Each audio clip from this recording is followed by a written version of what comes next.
Hey, and welcome to Insurance Town. I'm the mayor, Heath Sheeran, and the host of this podcast. And ladies and gentlemen, I'm pumped that you are here hanging out with me because I've got a really good friend of mine, an Emmy award-winning friend of mine. How many of y'all could say you have a friend that's got an Emmy award or 11 Emmy awards? I'm not bragging. I'm just saying. That's my boy. Anyway, some of you actually have met him before, probably seen him around the industry at different events. But he's usually coming at it from a different perspective, and I want you to hear more about that as we get into it. My main man, Chad Skinner, is hanging out with us today, and I got to thank my sponsors for bringing him in today. Without them, I couldn't have this show, and without you, I couldn't have this show. So hear me out for a minute. Reach out to smartchoiceagents.com if you're looking to add a market, maybe add 10 markets, maybe you're looking to do a book roll, maybe you're looking to do some different things. Look no further than Smart Choice. They come at you with no annual fees.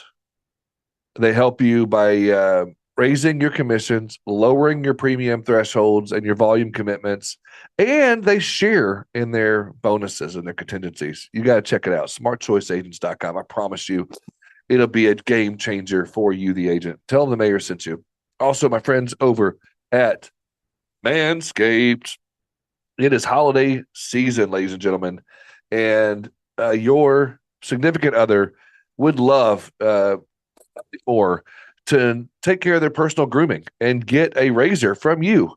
They've got razors for your face. They got razors for your ears and your nose and your chest hair. And they've got, they've even got razors for the nether regions.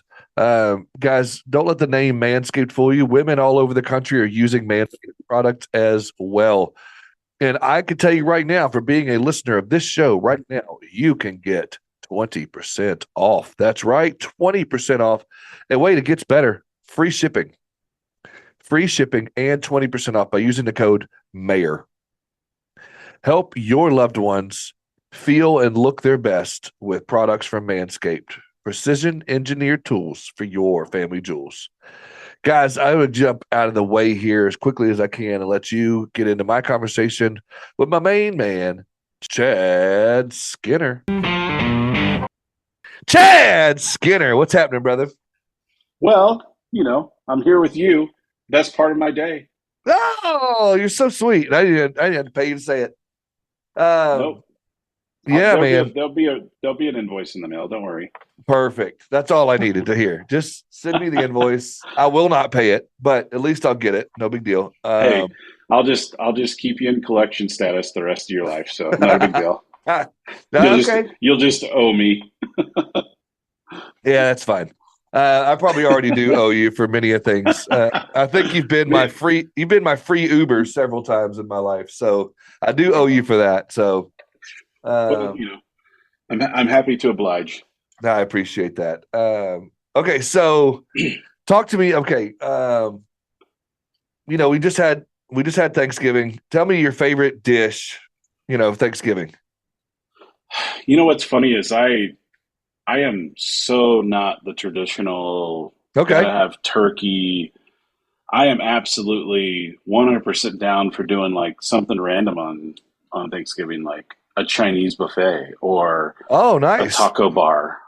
Nice. So sometimes we'll have we do a Friendsgiving every once in a while, and we'll actually have people over and say, nope, we're doing lasagna this year. The lasagna is our turkey dinner. So awesome. It's funny you say that. We started tradition 8 years ago with my kids and stuff because my kids loved the Thanksgiving Day parade. They loved getting up, seeing the big Snoopy and the big Grinch or the big Paw Patrol or whatever it was. They loved seeing it. And so we just said, you know what? We're going to make this our tradition. And so that morning, the first year we did it, I made a massive brunch, just everything from popcorn to M&Ms to eggs and bacon to turkey. I smoked turkey. I had a ham. I mean, we just had a collection of just random junk food, and then we had a little bit of traditional turkey just because I had to. So now, like, I invite my entire family over from 9 to noon to stop by whenever you want to, and there'll be people all day today coming in, and they'll be coming in for pancakes, and then maybe they'll come. Yeah. They'll just graze all day and then they'll stay. And then after the parade's over, like noon or so, like, all right, let's go for some turkey and then grab some ham. I'm going to smoke, a brisket. So I'm like you. I like to non-traditional, like people that say green bean casserole. I just want to hurl. Like, I'm just not a fan of green bean Right, casserole. right. Like I could do without the onion straws this time. Give me a break. Yeah. Yeah. Yeah. Yeah. Yeah. Like what's funny is that the tradition has been in my family. You go over to the matriarch's family, the patriarch's family, you go over to their house and you have turkey dinner and you bring a dish, and whatever that dish is, it's something that you're good at. Yeah. So every year it was like, you knew who was bringing what dish, Yeah. and they would never make enough of it. Yeah. You're always like, I better get some now before somebody else beats me to it. Exactly. And sometimes I would go for dessert first because I knew that if I didn't go for that one particular dessert, I wasn't getting any. So I'm like, I'm starting with dessert, folks. Just with you on that. If it's out there, or if I see, like, one of my favorite things, like it or not, it's a Southern thing, but you get me on this. You made me some biscuits and gravy one time that were killer. The sweet potatoes with the marshmallows on top with the pecans crumbled up. I guess that sweet potato casserole. Yep. That is like, casserole. if I see that anywhere, like, better back off. Like, you will lose a digit if you come near me and there's sweet potato casserole, because that's like freaking dessert for me. Right. And that was the one thing that when I met my wife, the traditions were very different. And their idea of dinner was a little more, I guess you would say, a little more non-Southern, just heaping pilefuls of food. Not that it was healthier. It's just they didn't do it the same way we did, Yeah. But one of the things that really threw me off was that they had cinnamon rolls as part of their meal. And I'm like, well, this is different. Yeah. It's great. I love it. Right. Yeah. I'll take it. Yeah. That's crazy. So first time I ate Thanksgiving with them, it was like, oh, you're getting a cinnamon roll. And I'm like, I've never had a cinnamon roll with my turkey. I don't know about that. They're like, trust me, just eat it. I'm like, all right, I'll do it. Sure enough, you loved it. Yep. That's awesome. Since we're talking family and we're getting into that, why don't you take me a walk down memory lane? Tell me about Chad Skinner. Walk me up to now, because those that aren't listening, I'm going to go ahead and drop, as we talked about this earlier, this guy on the show, you don't know Chad, but he's got an Emmy Award. How many of you guys listening right now have an Emmy Award, or even been nominated for an Emmy Award, or even spell Emmy correctly? I don't know. But anyhow, this guy's amazing. I want you to walk me through your life a little bit. Take 5 or 6 minutes. Tell me how you got to where you are today, and like how you got into film, how you got into all of that. Well, I will say that I've always been an artist at heart. When I was 8 and 9 years old, my mom would, get people yelling at her about me drawing in church all day. Like, he doesn't listen to the pastor, he just draws pictures. And it's like, actually, I listen better if I'm drawing than I do if I'm looking around and people watching. So I was from a young age drawing pictures and doing artwork, and just was really artistically inclined. I just have a really heavy influence in art. So as I started to go, what kind of career can I make with this? I really loved the idea of animation and design with my artwork, but I really didn't have like a whole lot of knowledge of how to get into it. And I had a few things that just kind of fell in my lap. But when I was 16, my first official job was a caricature artist in a mall. And that's when I learned how to airbrush, because I had to color the caricatures with airbrush. So I always see people in cartoon form. It's just kind of what I do. And I could sit there and draw people like a cartoon after just looking at them a couple minutes. So it was always a fun way to put my artwork out there, but also learn people's personalities and learn about all these different things. And there was one time I ran into a guy and I was like, what do you do for work? And he's like, I work for a TV station. And I'm like, oh, I actually would really like to get into that. I did some stuff in high school where I was, doing some animation and some editing, and I really enjoyed it. I've ran a camera before. He's like, come apply. I think they're hiring an editor. So I actually got hired on as an editor in the late 90s. I know it dates me, but the late 90s. And if people know anything about TV or video or anything like that, back then it was still tape to tape. There wasn't the digital editing on a program software. Like there was software out there, but it was only used by the people because they only had one copy of it, you know? So tape to tape, learned how to edit that way. And I think that that was one of those things that I think everybody should learn kind of that way, like the old school way of doing it versus just jumping into it. So I learned the right way and then became a photographer. And once I started as a photographer, that's when I really started to pick up in my abilities of like doing video and storytelling. And I think that was something that I always loved to do visually. I love to tell a story with my art, but I also love to tell a story with video as well. So that's where I kind of got into the video side of things. And I was 19 when I first started. So young, ambitious, wanted to soak up everything like a sponge, and continued in TV, in and out of TV for the last 25, 30 years. And have eventually got to where I was like, I need to learn some programs. I went to college for a little bit, but I was heavily focused on video production, not the animation side of things. And I really wanted to learn the animation side. And so I got into that and kind of taught myself how to do After Effects, which is a program that you use to do animation, and have been doing it ever since. And I think that was about 10 years ago that I started learning animation. And now I've got multiple Emmy Awards for my visual motion graphics, visual storytelling. So yeah, I mean, I've been doing it a long time, and the Emmy Awards just are kind of it's kind of the connection that is, I'm doing it for a reason. I'm not winning an Emmy Award to say that I've won an Emmy Award. I'm winning an Emmy Award to prove that what I'm doing is right and good. And it proves to me that all of my hard work is paying off. Yeah, it's like those insurance agents listening right now to play in these golf tournaments. They don't win any money other than just bragging rights or just knowing that they could play well. I think sometimes there's a lot to be said for that, just knowing that what you're doing is good and what you're doing is, helping, or somebody's connecting with it or resonating with it. I think that's fascinating. And I've seen some of your work, obviously. And so just to fast forward from there for you a little bit, I mean, now over the last year, Chad's been at Vertafore with me, and that's how I met him.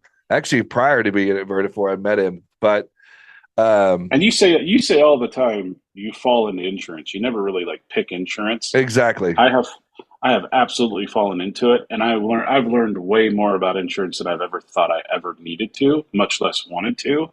So, right.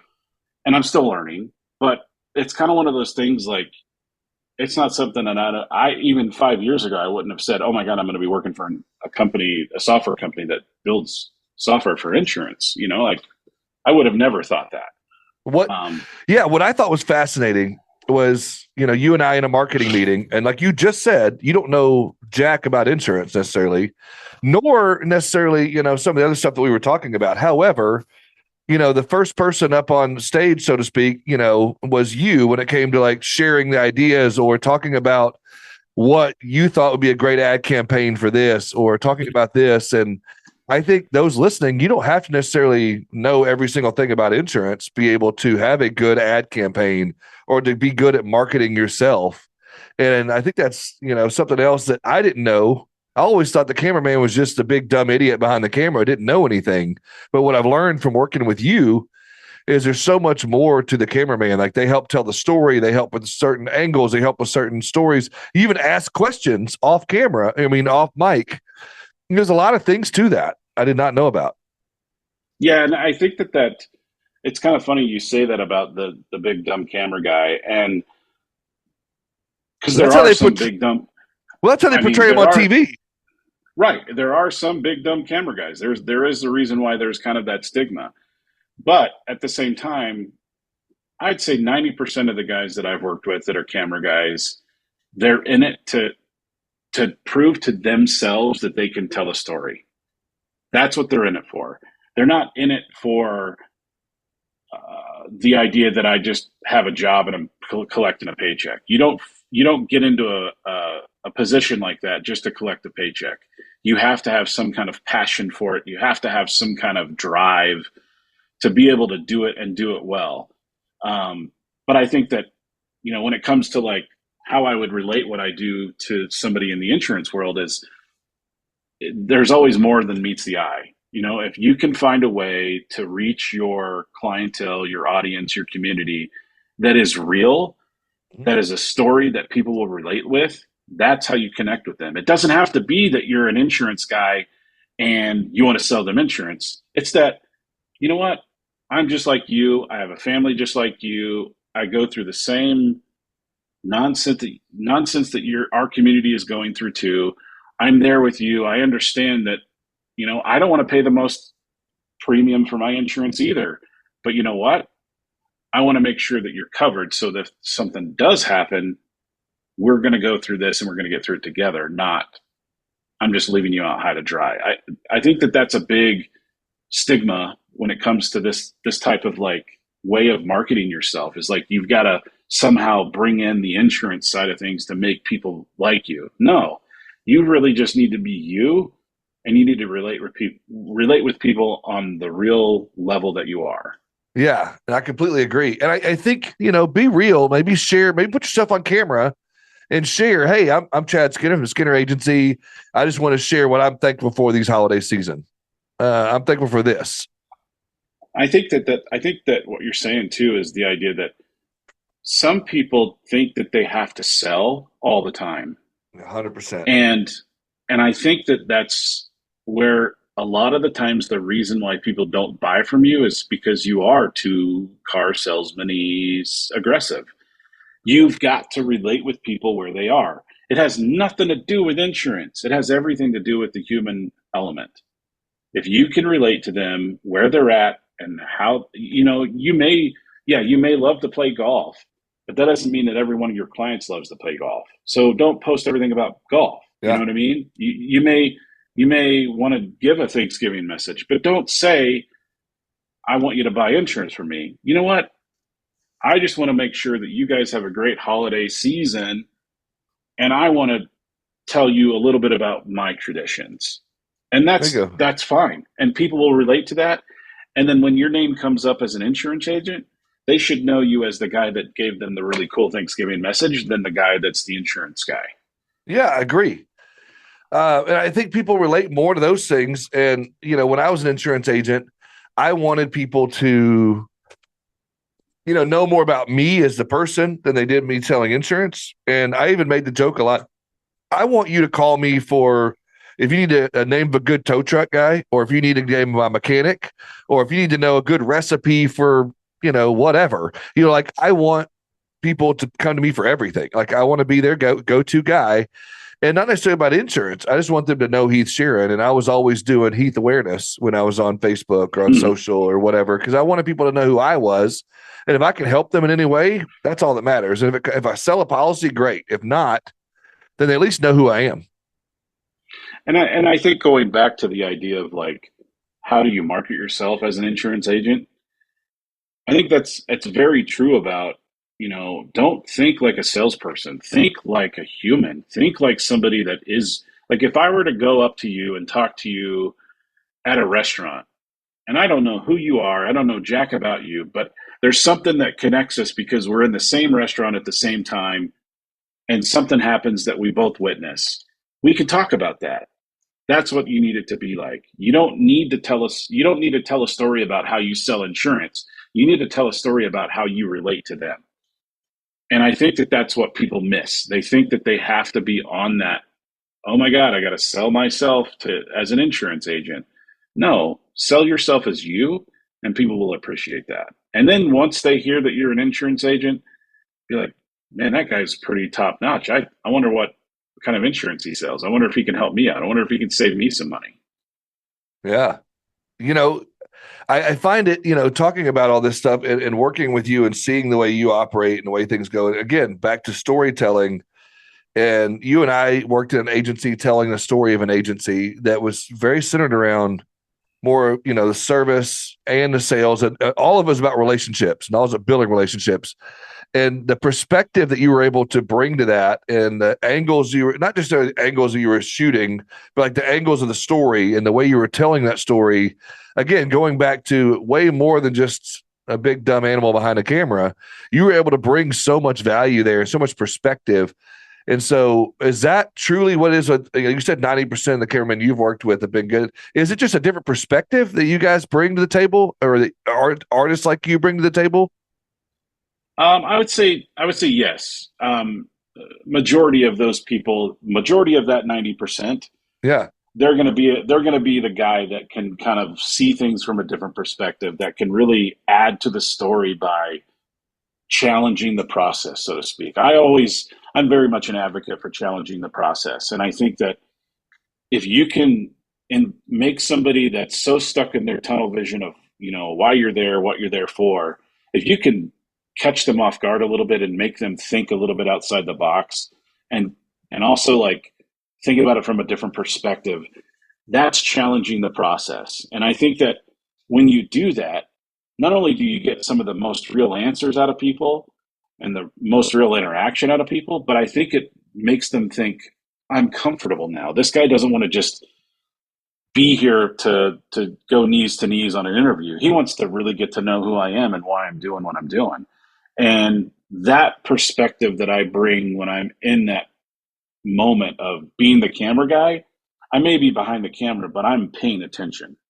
I'm paying attention to everything that's happening. I'm paying attention to your reactions, your interactions, all of those things that I'm paying attention to, and I'm paying really close attention to the details. And I'm very a detail oriented guy.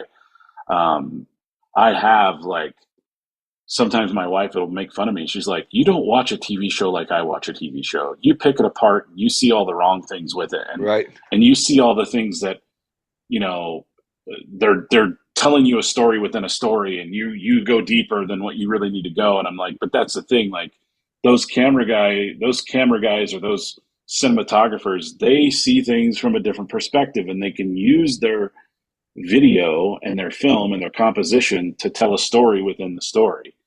And I think that's a subconscious thing, and I think in that subconscious world a lot of Yeah, like, how is this going to feel to somebody when they watch it? It's not about what they're watching and the content that it is, but how's it going to make them feel? Does this make them feel uncomfortable when they see something a little askew? Does it, you know, do they recognize that this is kind of like, this person could be evil or mean, or this person could be the savior, that type of thing.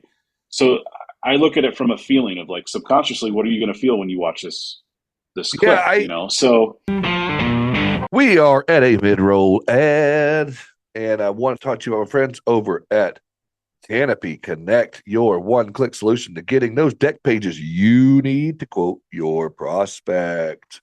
No more of that back and forth tennis match volley of question and answer. No more chasing down the other insurance agent to get loss runs. No more asking them for driver's list and trying to get vehicle list and all of that stuff. You can send a link with one click. You can have all of that information at your fingertips.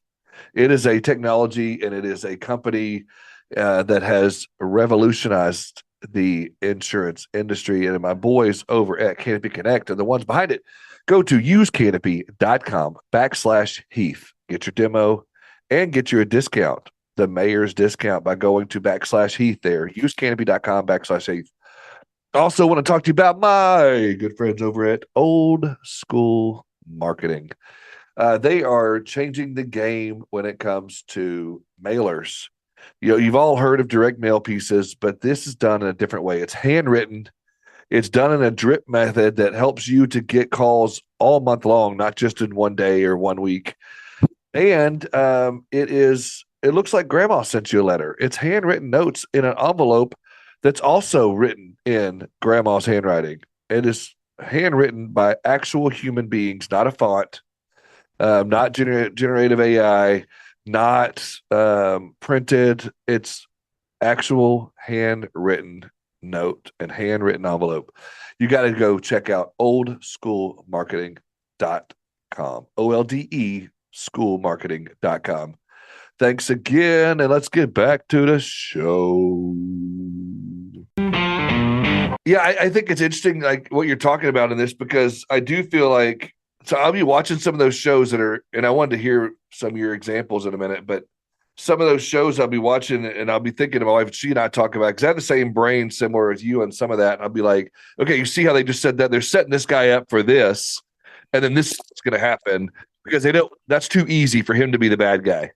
Or it's too easy for her to be the one that he's sleeping with, or him to make this joke. So they're really going to twist it here, and it's actually going to be this person. And so I'm already thinking, my wife's like, your wife, like, quit overthinking things and get to the ending before it happens. Just enjoy the show. But for me, I'm thinking, wait a minute, because my wife's like, oh, I don't like that guy. He's definitely the bad guy. And I'm like, no, it's going to end up being, oh, wait, this guy did it. But anyway, back to some of those shows you were talking about. Could you give me a good example of some of those shows that really highlight, some of those other things, or like have those little subliminal messages in there, or those little things like that? Do you have a show that stands out? Well, like there's plenty of movies out there that kind of like prequel to what the ending is, like very much like, for instance, Sixth Sense. There's a lot of things that they show visually that prove that the guy that, spoiler alert, he's already dead and he is the one that is the ghost. So there's a lot of little things like that they do in the film that give you a sense of death already. For instance, there are some things, like one of the things that people don't recognize is that angles can come into play when you're looking at something visually. If something is angled from, the top left of the screen to the bottom right of the screen, that angle is askew enough to make you feel like there's something wrong or there's evil around the corner. Or, for instance, to make a group of people or a particular person be the bad person, they use these angles all the time when they're showing them. Wow. Versus when they're showing somebody different, they may not use those angles. So there's a lot of little tricks that photographers and cinematographers do. And the list can go on because everybody has their own interpretation of the rules, so to speak. But there's a lot of things that those guys do deliberately to make you subconsciously see the story. Wow. And there's a reason why when you get into a show that you're like, oh, I feel like this guy's the bad guy, but I want to like him. There's a lot of little things that subconsciously make you feel that way that you don't recognize on the surface when you're watching something. So it's kind of a fun way to, like, cerebrally think about this stuff. And I'm a very cerebral thinker. I'm very like, well, why are we doing this? What is the point of this? Yeah. And I think that helps me in my journey to telling the story, because if you can't relate with people, nobody's going to get the story that you're trying to tell anyway. So nobody's going to give you the time of day. So you really gotta plan it out in a way that works and get to the right answers that you need to get to. So, yeah, I'm one of these guys that I hate to admit this, because I'm like you. I'm a big cinema guy. I like to watch the things like that. I like to dive into certain things, and I'm constantly, whatever, watching a movie, I'm on IMDb the entire time of like, okay, I saw him in something else, and what was he in? And I remember that. And my wife's like, I don't give a damn. Just watch the movie with me. But I'm always doing that kind of stuff. And like, oh, I remember this scene from that. But anyway, this time of year, I'm a big Hallmark movie guy. And they're the worst for what you're talking about, because every one of them, it's the same storyline. It's the single parent raising their child because their spouse passed away for some tragic reason. Then they meet somebody else and they fall in love at the end, or they fall in love. But they don't really want to fall in love. Right. Yeah. Or it's the guy, who works all the time and he takes a vacation somewhere to do something and meets a lady and falls in love. I don't know. It's always the same storyline, just different locations. But for some reason I'm into it. But Maybe it's just because it's mindless. I don't know, but I'm one of Right. those, like, I'm a 60-year-old woman, during this time of year, because I love to just sit down. I'm sorry if I offended every 60-year-old woman audience member that I have. I apologize. But I love Hallmark movies and Lifetime and all those this time of year. And maybe it is because it's mindless and I can just watch it. But, I think tying this back to insurance, check this transition out. Going back to insurance, you could be that bland, predictable Lifetime, or Hallmark movie, Same story regurgitated in a different way. or you could stand out from the audience and you could do some of the things that Chad's talking about. And I think that that's, I think that sometimes people overcomplicate it. And I know that you can do that, Heath. You can overcomplicate things. I can even overcomplicate things. I'm the worst when it comes to throwing wrenches in the spokes.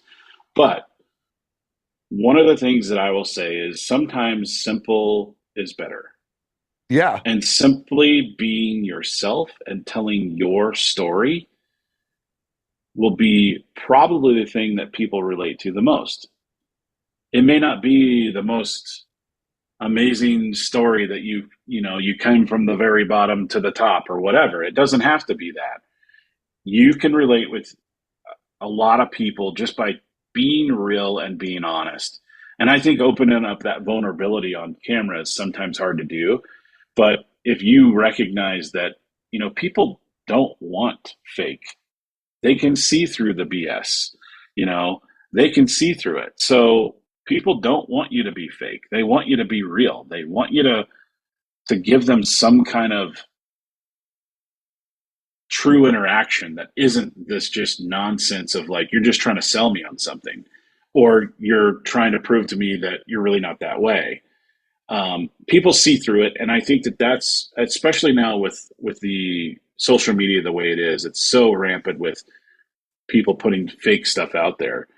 People don't want fake anymore. I think they want real, and if you're real with people and you come at them in a way that is honest, they're going to relate to you, and that will help you sell more than any kind of sales pitch you could give.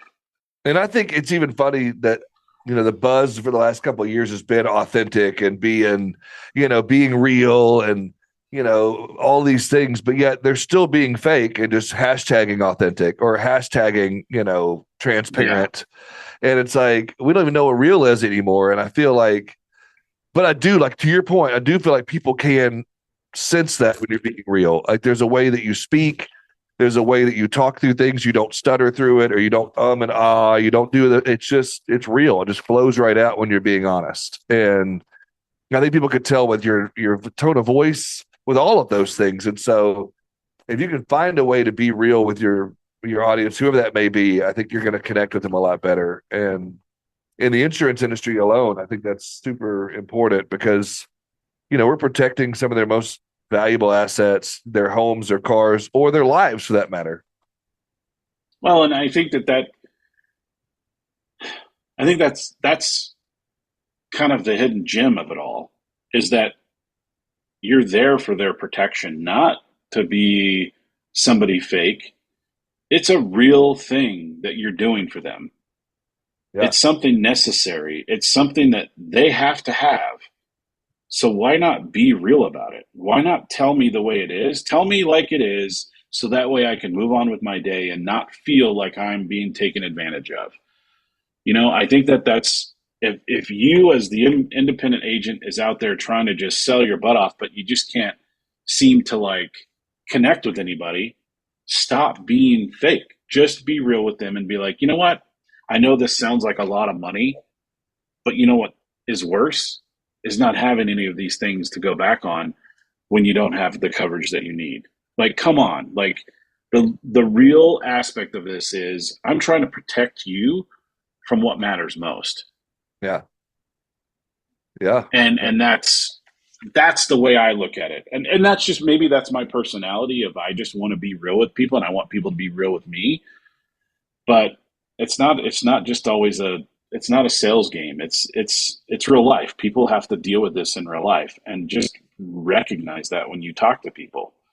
Yeah, no, I agree. And As I'm thinking through this, we've talked about salespeople, we've talked about our audience, we've talked about some of that, and we've talked about, relating that, which I think is wild that we were able to relate some of this, but I think it's very fascinating to me. But I also think about agency owners, and I also think about directors, and how the perspective is totally different from a director to the cameraman, or the director to even, the person on the other end of the camera. I think there's a lot there to correlate between an agency owner and what they're trying to direct, and the story they're trying to paint, or that they're trying to tell, and the director in that seat of he knows the vision he wants to go in, but there's a lot there that I don't know because I'm not in that seat. So, tell me about some of the directors you may have worked with, or and what kind of perspective they may have as we're talking through that. One of the things I don't have any very like real specific things when it comes to like working with directors, because I mean, in TV it's a little bit compartmentalized. You're not working with these people like you would like in a movie. However, I think one of the biggest things is you got to trust the process. So if you're that salesperson that's like questioning your owner's thought process and questioning why they're doing this, Yeah. why are they asking me to do this? Sometimes you just got to like step back and say, I'm going to trust the process. I'm going to go with it. And then not only does that make it to where you can focus on what you need to focus on, but it makes your job easier, because then you're not worrying about the stuff that you don't need to worry about. Yeah. Let that person worry about it. That's what they're made for. That's why they're in that position. Now, I'm sure there are some situations out there where it's like this guy shouldn't be in that position, but trust the process, because sometimes you're not always privy to what the end goal looks like. And when it comes to director versus like the cinematographer has a plan, but the director is there to make sure that that plan happens the way that it's supposed to. The director is there to make sure that the end result is being portrayed in the right way. Um, so I think that's sometimes in your as a position, even the agency owner, when you're looking at the camera guy, you know what? Maybe I should think about it this way. Maybe I should kind of consider that perspective. You know, sometimes you got to humble yourself and be like, you know what? Maybe I don't know everything. Maybe this fresh perspective will give me a little bit more for me to challenge the process, so that way I can make it better for me and everybody else that works for me.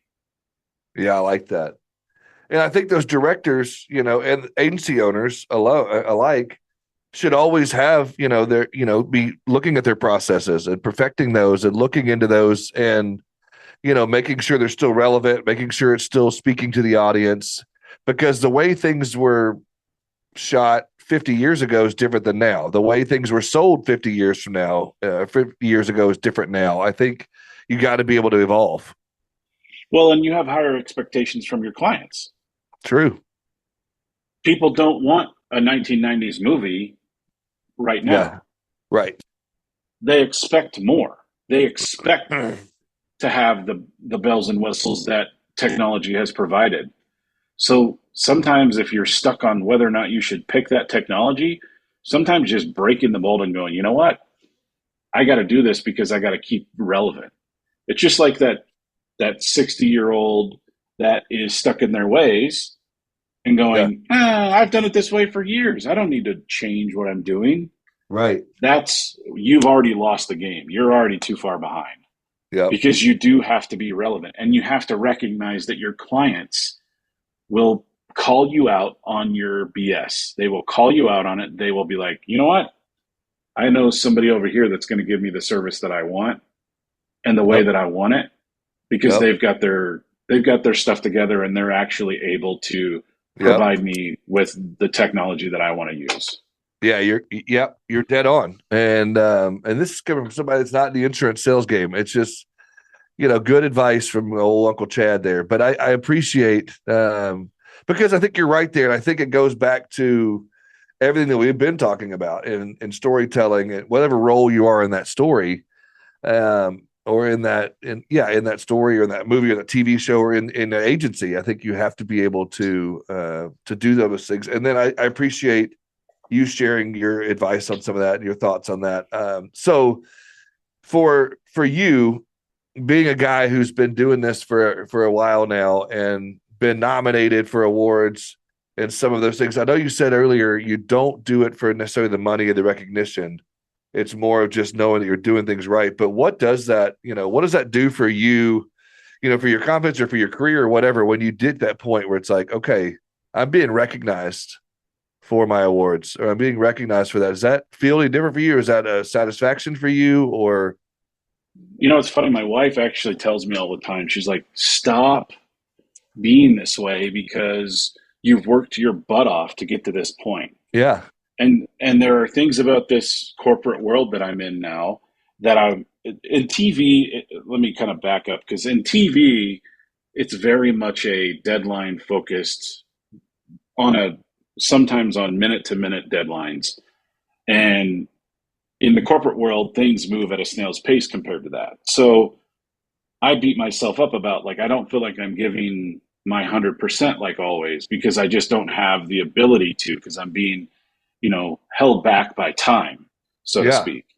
She's like, stop beating yourself up, acting like you're not working for something because you've worked hard to get to this point in your life. So all of that hard work that I've put in for the chump change, for the minuscule pennies on the dollar, all of that hard work is paying off now. And so when it comes to like how that would relate to somebody, I think that you have to constantly be a student. You have to constantly recognize that I don't know it all. I'm never going to know it all. So I have to continually educate myself and be educated on how things work because things not only do they change faster than we can keep up with, but your way is not always the perfect way. I have my expertise and I will direct people in the direction with knowing what I know and influencing their decision about how to do certain things with video because I've been doing it for a long time and I know what works and what doesn't work. However, I'm also not I guess I'm self-aware enough to recognize that I don't know it all and it's going to change by the time I get to know it all. So I'm never going to know it all. So I Right. constantly have to change the way I think about things too. I'm Yep. always evolving and always like pushing to know the next thing. And I'm always challenging myself to go, well, I know I did it like this last time, but can I do it different? Yeah, what I'm hearing So, is not to get complacent. oh, absolutely not. And I think that that goes for the person that's just looking for a break of like, God, I've been working so hard for the last 10 years. I just need a break. Sometimes you just got to keep going. And the break will come when you need it, but sometimes it's just like you got to stay relevant regardless of where you're at in your career journey. Yeah, no, I love that. I love that you took an opportunity. I gave you a question to talk about how great you were, and you got all these awards, and you turned it into a teaching moment. You're such a humble guy, and I hate it. You need to brag about yourself more and talk about how wonderful you are. Because not just one Emmy, you haven't been nominated once. How many times have you been nominated and won? Well, I've won 12 Emmys. That's incredible. And you've been I've nominated for more been than that. I've been nominated, I think, 30 or 40 times. It's I don't know. incredible. I But don't know. I 12 don't keep track of Emmys. that. It's crazy. 12 Emmys. Okay. Yeah. Are you There's some other awards out there that I'm not going to brag about, but yeah. okay? So are you more of a movie guy or a TV guy? Like in your Um, own you, personal viewings. I kind of go back and forth. Like if a TV show is good, I'll watch a TV show. And I appreciate the work that goes into a TV show different than a movie. Okay. I gotcha. Because the TV show is like 15 movies in one versus just one movie that you put together.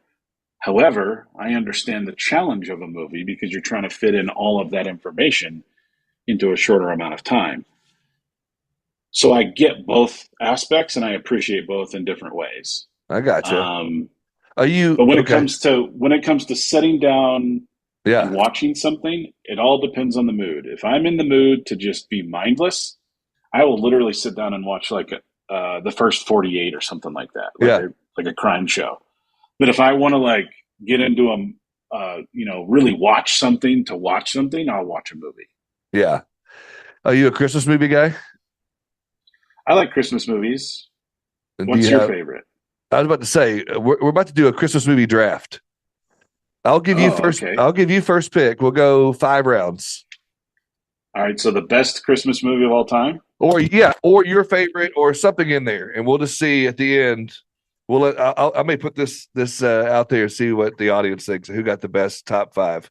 I'll let you have that first pick. All right. Uh, I think you have to include, Okay. no matter what, Christmas Vacation.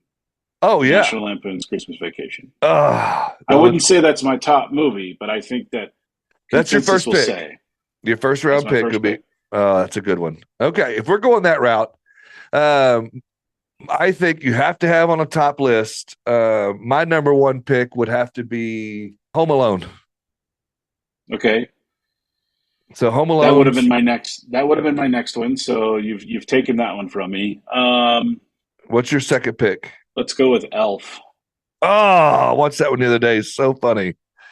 Yeah. Oh, such a good one. All right, my second round pick would have to be A Christmas Story with the pink bunny, Yep. TBS You shoot every your year. eye out. You'll shoot I your tell you that. eye out. Yep. I mean, the funniest part of that movie is at the end of the movie. That is what I laughed out loud the most on, where they're going for dinner at the Asian diner. Oh, fa ra ra ra ra ra ra. Right, right, right. Yeah, that is the most. That is That is oh my that god, is that hilarious. gets me every time. All the rest of the movie, I'm like, oh, it's funny, it's funny, but that is what makes me belly laugh every time. Oh yeah, so good. So good. Uh, All so right, yeah, so your third round pick. this one may be a little more unpopular, All right.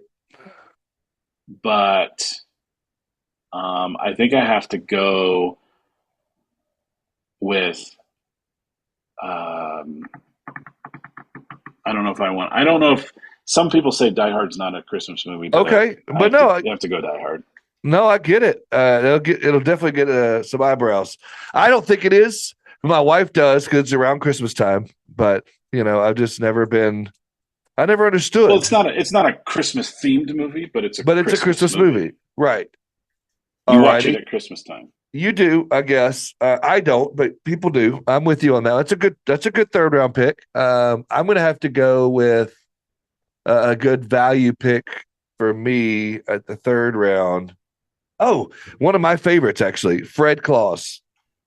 Have you seen Fred Hmm. Claus? Yes, yes, it's a good one. Uh any Vince Vaughn movie is going to be in my top list, but I love Fred. I love Fred Claus. So funny. The next one. So it's not. A lot of people get mad at me for this one, but it's not because it's not really a movie, so to Okay, speak, what is it? and a lot of people don't even know what it is. Okay. But it was something that I loved as a kid. Yes, it's terrible. It is what it is, but it's the claymation Christmas special. Oh yeah, yeah. I know exactly what you're talking about. Oh Yeah, yeah. Oh yeah. No, I know what you're talking about. I remember that. We're the same age. I get it. Some of my young yeah, people may not get it, but I'm with you on that. I think yep, it's good. yep. But one that I can't believe we haven't said yet was the Grinch. I got to go with Grinch, and I'm a live action Grinch guy. My wife loves the cartoon Grinch, but I Oh, I love. love, I love, I love that live action with Jim Carrey. He Oh, plays that part so so well, well, so well. But the and I Grinch, I think that can't they. believe it hasn't made the list yet. Well, I love the Grinch, and I don't put that as my top because that's not the first movie that comes to mind when it comes to Is it Christmas not? movies. You know what I mean? Is it No. not? What? Wow. Okay, then hit me with the next one. What's your last pick? My last pick, I'm going to go classic, and I'm going to Okay, go It's a Wonderful Life that's a good one. I've or never, White ever, ever seen Christmas. it, but that's a good one. You've never seen It's a Wonderful Life with Jimmy Stewart? No, never. And everyone says I should. I've never seen it. Okay, so this weekend you have to watch It's a Wonderful Life. Just do it. Just Okay, say I have to do it. okay, fine. Why not? So I, and the other toss up there would be White Christmas. Okay, another older one. I gotcha. Yeah. I don't hate those at all. I just I never had seen them, but I'll have to check those out for sure. All right, so I'm trying to think. What's your Another one. last one? Because you I got got one one more to go. I'm gonna have to go with the Santa Claus with Tim Allen. Ah, Tim Allen. Yeah, yeah. I Yeah, actually really like that movie too. Old Tim the Tool Man Taylor. But yeah, Hmm. I love to see him in that role, and I love all three of them. Yeah, I actually like the second one. I think better. Third one, not so Yeah, much, but the second one's pretty good. is the second one with the toy soldiers? Or is that the third one? No. The second one is where he meets and marries Mrs. Oh, the Claus. principal. Yeah. Yeah, Spoiler alert, but yeah, yeah. dude. I think those are all solid. None of those are hallmarks. I think I'm gonna have to check out. I was expecting your list to be all Hallmark movies. Oh man, I'm not that bad. So yeah. See, so yours, was so the audience is listening right now audibly. I need you to send me an email as soon as you get this, or hit me on Facebook or social media of some sort of who won, because Chad's list was Christmas Vacation, solid, one of my favorites of all time. I love that movie. Hmm. Elf, Die Hard, the claymation. I don't know what you call that, but the It was claymation Will. Christmas special. The official name was Will Vinton's Christmas. I think Christmas Claymation Christmas. There you Will go. Vinton's Claymation Christmas. Okay, and then It's a Wonderful Life. But It's a Wonderful Life. those are good ones. Mine was Home Alone, Christmas Story, Fred Claus, Grinch, and the Santa Claus. I think we've had some Man, good you've lists you've there. got a pretty good chance of winning that one. I don't know, man. There may be some 60-year-olds, 80-year-olds that are watching that love that claymation movie, and It's a Wonderful Life. You went for the older You, audience. yeah, I think so. But at the same time, like